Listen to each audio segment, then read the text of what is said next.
લોકપ્રભાત news Gujarati. નમસ્કાર દર્શક મિત્રો, આપ જોઈ રહ્યા છો લોકપ્રભાત ન્યૂઝ ગુજરાતી। હવે જોઈએ આજના મુખ્ય સમાચાર। પાલનપુરમાં પ્રથમ વખત અંગદાન। બનાસમાં અંગદાનની શરૂઆત। પાલનપુરની હોસ્પિટલમાં બ્રેઇન ડેડ દિનેશભાઈ મકવાણાના પરિવારજનોએ અંગદાન કરી સમાજ માટે પ્રેરણારૂપ બન્યા।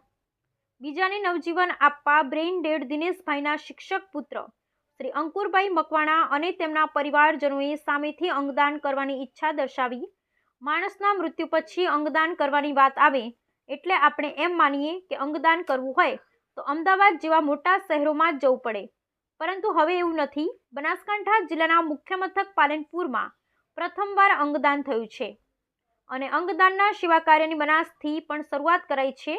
બનાસકાંઠાના જુનાડીસાના વતની અને નાઈ સમાજના અગ્રણી નિવૃત્ત કર્મચારી શ્રી દિનેશભાઈ ચમનભાઈ મકવાણાનો અઠવાડિયા પહેલા બાઇક સાથે એક્સિડન્ટ થતાં તેમને મગજના ભાગે ખૂબ જ ગંભીર રીતે ઈજા પહોંચી હતી, જેથી પાલનપુરની માવજત હોસ્પિટલમાં સારવાર માટે દાખલ કરવામાં આવ્યા હતા, જ્યાં તેમની સઘન સારવાર બાદ જિલ્લાની સૌપ્રથમ રિટ્રાઇવલ સેન્ટર તરીકે નોંધાયેલ માવજત હોસ્પિટલ પાલનપુરના ડોક્ટર્સ પેનલ દ્વારા તેમને બ્રેઇન ડેથ જાહેર કરવામાં આવ્યા હતા।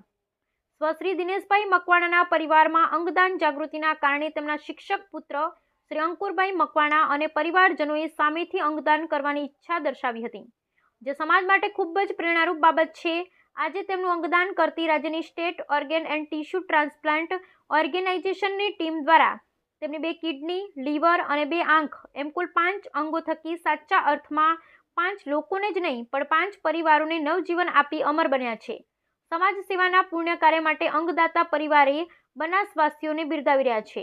આ અંગદાન કાર્યમાં અંગદાતાના પરિવારનો લાગણીસભર સહયોગ મળતા સિમ્સ હોસ્પિટલ અમદાવાદના ડોક્ટર સુનિલ અગ્રવાલ અને તેમની ટીમ તથા માવજત હોસ્પિટલ પાલનપુરના ડોક્ટર અર્પિત અગ્રવાલ, ડોક્ટર મહક ચૌધરી તથા તેમની ટીમની હકારાત્મક મહેનત જોવા મળી હતી।